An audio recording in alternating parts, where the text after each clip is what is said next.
بسم اللہ الرحمن الرحیم۔ السلام علیکم۔ ہماری بہنیں بھی جنگ کے لیے تیار ہیں اور ہمارے بچے اور بوڑھے بھی۔ علی بن سفیان کا نائب حسن بن عبداللہ جو انٹیلیجنس کا ذمہ دار تھا العادل کے ساتھ تھا۔ وہ تبریز کو بڑی غور سے دیکھ رہا تھا۔ تبریز جاسوس ہو سکتا تھا۔ اس کی سادگی بتا رہی تھی کہ وہ جاسوس نہیں، لیکن شک لازمی تھا۔ جاسوس ظاہری طور پر اس سے زیادہ کموار اور سادہ لگتے ہیں۔ تمہارے خطیب کا کیا نام ہے؟ حسن بن عبداللہ نے پوچھا۔ تبریز نے نام بتایا۔ اس وقت کی جو غیر مطبوعہ تحریریں موجود ہیں ان میں یہ نام صاف نہیں، اس لیے اسے ہم خطیب کہیں گے۔ حسن بن عبداللہ نے العادل سے کہا کہ وہ اپنا آدمی ہے اور اس آدمی تبریز کی باتوں سے معلوم ہوتا ہے کہ وہ اپنا کام جانفشانی سے کر رہا ہے۔ تبریز کے خلاف جو شک پیدا ہو گیا تھا وہ رفع ہو گیا۔ العادل کے حکم کے مطابق اسے مہمان کی حیثیت سے خیمہ گاہ میں بھیج دیا گیا، جہاں اس کی خاطر مدارت کی گئی۔ رات حسن بن عبداللہ نے اسے اپنے خیمے میں بلایا اور خطیب کے نام یہ پیغام دیا۔ حالات دشوار ہیں، لیکن اتنے نہیں جتنے آپ کو محاصلے بتا رہے ہیں۔ لوگوں سے کہو کہ سچ اسے سمجھے جو ان کی آنکھوں کے سامنے ہو اور جو انہیں مسجد میں بتایا جائے۔ ادھر ادھر کی باتوں اور خبروں کو سچ نہ سمجھیں۔ آپ لوگ بڑے خطرناک علاقے میں ہیں۔ اپنی بستی کے صلیبیوں اور یہودیوں پر نظر رکھیں اور یہ بھی خیال رکھیں کہ وہ آپ کی سرگرمیوں پر نظر نہ ڈال سکیں، جنہیں آخر دم تک چھپائے رکھنا ہے۔ حسن بن عبداللہ نے تبریز کو ایسا پیغام دیا جو حمص کے مسلمانوں کے لیے حوصلہ افزا تھا، لیکن اسے یہ نہ بتایا کہ وہ کون سی سرگرمیاں ہیں جنہیں آخر دم تک چھپائے رکھنا ہے۔ حقیقت یہ تھی کہ حمص کے مسلمانوں کو سلطان ایوبی کے حکم کے تحت جنگی تربیت دی جا رہی تھی۔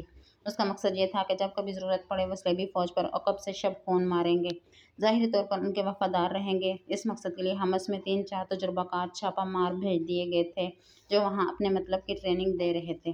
خطیب ان کا کمانڈر تھا۔ ان کے ساتھ ابھی باقاعدہ رابطہ نہیں رکھا گیا تھا کیونکہ ابھی ان لوگوں کی ضرورت نہیں تھی۔ دوسری صبح تبریز حمص کو روانہ ہو گیا۔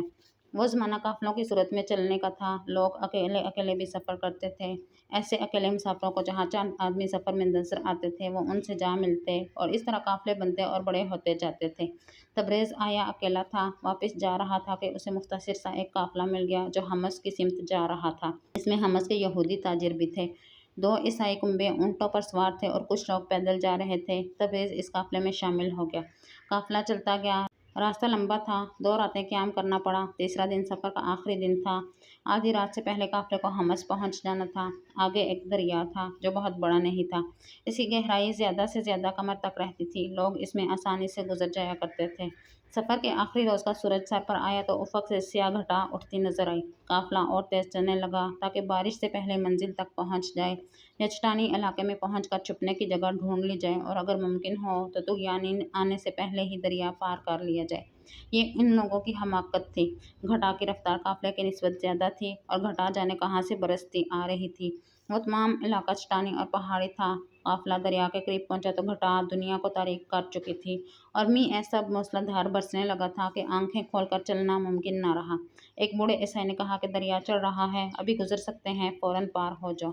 اس بوڑھے کے ساتھ والے اونٹ پر ایک جوان اور خوبصورت عیسائی لڑکی سوار تھی۔ قافلہ دریا کے کنارے پہنچ چکا تھا۔ اس کا پانی مٹیالہ ہو گیا تھا اور اس پانی کے روانی میں طغیانی والا جوش پیدا ہو گیا تھا۔ گہرائی میں کوئی اضافہ معلوم نہیں ہوتا تھا۔ بارش بہت تیز تھی۔ گھٹا نے گہری شام کا منظر بنا رکھا تھا۔ سورج غروب ہونے کو ہی تھا۔ ایک آدمی نے گھوڑا دریا میں ڈال دیا۔ چند قدم آگے جا کر اس نے چلا کر کہا، آ جاؤ، پیدل چلنے والے بھی آ جاؤ، پانی گہرا نہیں۔ یہ کسی نے بھی نہ دیکھا کہ شدید اور خطرناک طغیانی کا ریلا آ رہا ہے۔ اوپر کی طرف بہت میںھ برستا تھا اور وہ پہاڑی علاقہ تھا جس کی طغیانی بہت ہی تیز ہوا کرتی تھی۔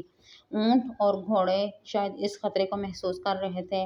یہی جانور بڑے آرام اور اطمینان سے دریا میں سے گزر جایا کرتے تھے، مگر بارش میں وہ دریا میں بدک رہے تھے، حالانکہ پانی گہرا نہیں تھا۔ اچانک دریا بکھر گیا۔ اونچی اونچی لہریں کسی کو سنبھلنے کا موقع دیے بغیر آ گئیں۔ دریا کے کنارے ڈوب گئے۔ پانی گہرا ہو گیا۔ پیدل چلنے والے ڈوبنے لگے تو وہ تیرنے لگے۔ اونٹوں نے واویلا بپا کر دیا۔ قافلہ دریا میں بکھر گیا۔ دوسرا کنارہ دور تو نہیں تھا، لیکن طغیانی جو بڑھتی جا رہی تھی آگے جانے ہی نہیں دے رہی تھی۔ پھر قافلے والوں کو ایک دوسرے کا ہوش نہ رہا۔ عیسائی لڑکی کی چیخ سنائی دی۔ تبریز کہیں قریب تھا۔ اس نے چیخ سن لی اور یہ بھی دیکھ لیا کہ وہ اونٹ جس پر عیسائی لڑکی سوار تھی طغیانی کا مقابلہ نہ کر سکا اور اس کے پاؤں اکھڑ گئے۔ طغیانی نے اسے گرا دیا۔ اس کی پیٹھ پر بیٹھی لڑکی دریا میں جا پڑی۔ طغیانی کا یہ عالم تھا کہ کبھی لہریں اوپر کو اٹھتی اور گرتی تھیں اور کبھی بھنور بن جاتی تھیں۔ شور اتنا زیادہ تھا کہ کسی کو اس کی آواز سنائی نہیں دیتی تھی۔ اگر تبریز قریب نہ ہوتا تو لڑکی کی چیخ کوئی بھی نہ سن سکتا۔